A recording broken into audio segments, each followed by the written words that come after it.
Good evening. We begin tonight with a significant development in the Indo-Pacific.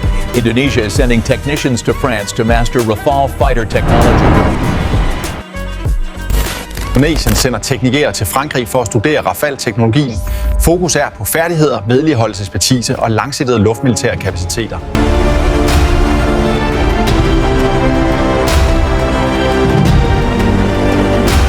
Perancis akhirnya tidak hanya menjual pesawat tempur Rafale ke Indonesia, tetapi juga ikut membawa paket manis bernama transfer teknologi dan offset.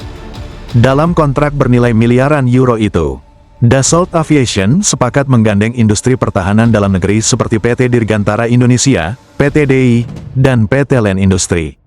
Tujuannya terdengar mulia, memperkuat industri pertahanan nasional Indonesia.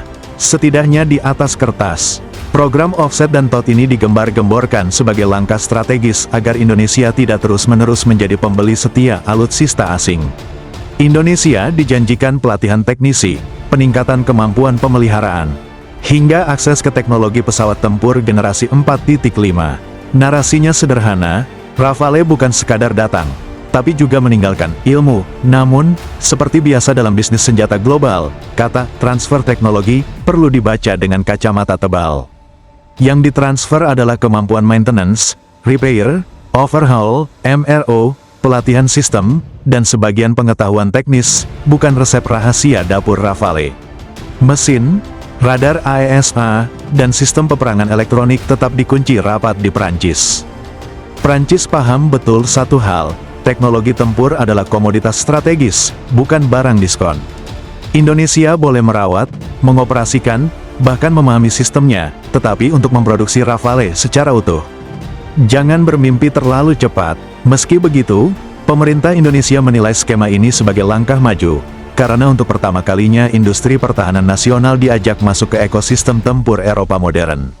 Setidaknya, Indonesia naik level dari sekadar pembeli menjadi mitra teknis, walau belum sepenuhnya setara.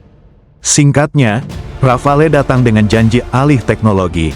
Bukan hadiah penuh, tapi juga bukan kosong.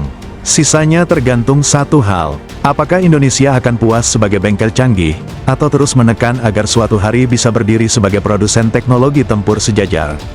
Di balik euforia Rafale, realitanya sederhana dan dingin. Indonesia diberi obeng, Prancis menyimpan brankas. Transfer teknologi yang dimaksud lebih banyak berkutat pada pelatihan teknisi, kemampuan perawatan, dan pemeliharaan tingkat lanjut.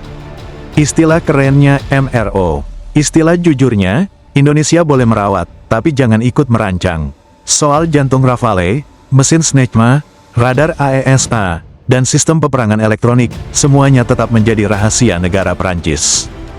Tidak ada blueprint, tidak ada hak produksi, tidak ada kebebasan modifikasi.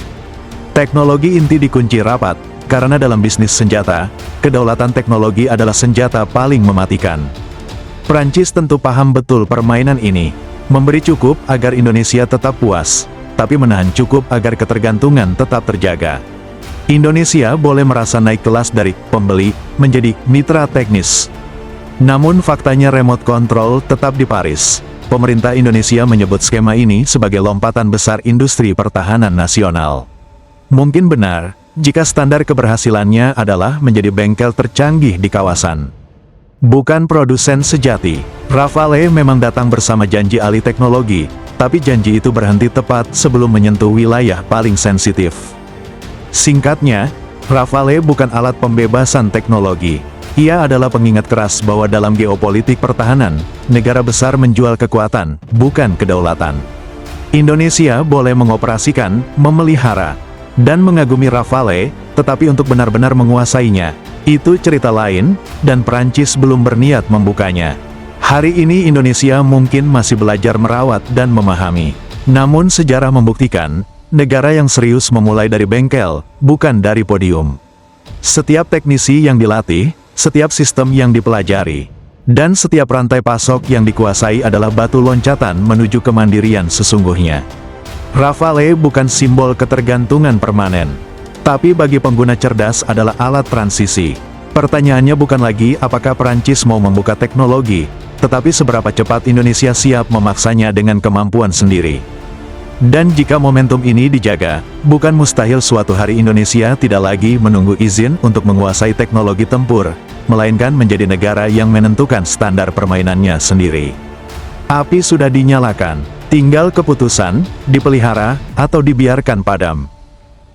Jangan lupa like jika konten ini menambah wawasan, share agar diskusinya makin luas, dan subscribe supaya tidak ketinggalan analisis strategis berikutnya. Jayalah Indonesiaku!